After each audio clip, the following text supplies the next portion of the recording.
네, 국회에서는 더불어민주당의 투기 의혹, 탈당 권유 여진이 이어지고 있습니다. 제살 깎아내기를 한 민주당이 야당도 전수조사를 받아야 한다는 압박 수위를 높이면서 국민의힘 부담이 상당히 커졌습니다.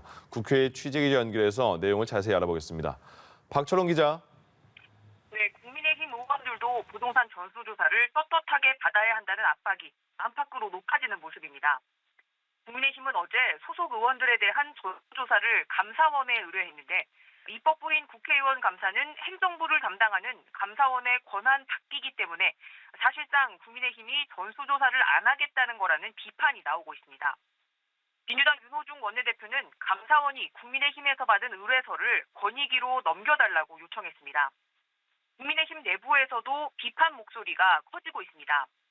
정진석 의원은 떳떳하게 권익위 검증을 받아야 한다고 밝혔고, 장제원 의원은 감사원 조사를 우기는 모습은 어설퍼 보인다며 시민단체나 대한변협 등의 전수조사를 의뢰하는 방안을 제안했습니다. 이렇게 되자 국민의힘도 내부적으로 전수조사를 권익위에 맡기는 방안도 열어놓고 검토하고 있습니다. 추경호 원내 수석 부대표는 연합뉴스 TV와의 통화에서 감사원이 관계 법령상 어렵다고 한다면 다른 정당들이 한 권익위 조사 방식도 적극 검토할 거라고 밝혔습니다. 민주당에선 탈당 권유를 받은 의원들의 반발이 이어지고 있습니다. 김회재 의원은 부동산 명의 신탁이 실제로 드러난다면 국회의원직을 사퇴하겠다는 배수진을 쳤고, 오영훈 의원은 차라리 징계 절차를 밟아달라면서 그렇게 되면 소명하는 기회가 생길 거라고 맞섰습니다. 송영길 대표는 억울하겠지만 한두 달 정도의 고통은 당을 위해서 감수해달라며 모든 의원이 탈당 권유를 수용할 걸로 기대했습니다. 네, 수도권의 집값의 10%만 있어도 입주할 수 있는 주택을 공급하겠다. 네, 민주당이 이런 대책을 발표를 한 거죠? 네, 그렇습니다. 오늘 오전 민주당 부동산 특위는 누구나 집이라는 이름의 매입 임대주택 1,785세대를 수도권 6개 지역에 공급하겠다는 계획을 발표했습니다.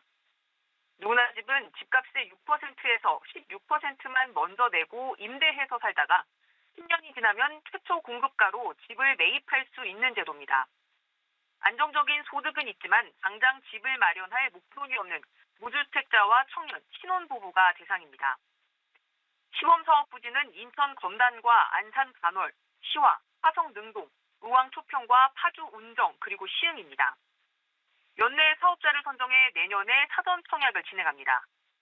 특위는 또 2기 신도시인 화성 분탕과 양주 화천, 파주 운정, 평택 고덕내 유보 부지를 활용해서 5,800가구를 공급하겠다고 밝혔습니다. 민주당은 탈사 대책과 이사 대책을 신속히 추진할 수 있도록 매달 2차례 공급 계획을 발표하기로 했습니다. 내일은 정책 의원총회를 열어 종부세와 양도세 조정 여부를 결정합니다. 네, 국민의힘도 궁금합니다. 새로운 당대표를 뽑는 전당대회 이제 하루밖에 안 남았네요. 네, 그렇습니다. 국민의힘 전당대회는 내일 오전 10시에 시작됩니다. 10시 반에서 40분이 되면 당선자 발표가 있을 예정입니다. 당원 투표 70%, 여론조사 30%를 합산해서 당대표를 선출하는데 관심이 무척이나 뜨겁습니다.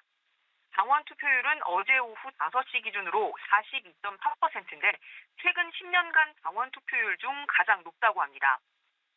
어젯밤 마지막 TV 토론회에선 여론조사에서 선두를 이어가고 있는 이준석 후보와 나경원 후보가 끝까지 신경전을 이어갔습니다.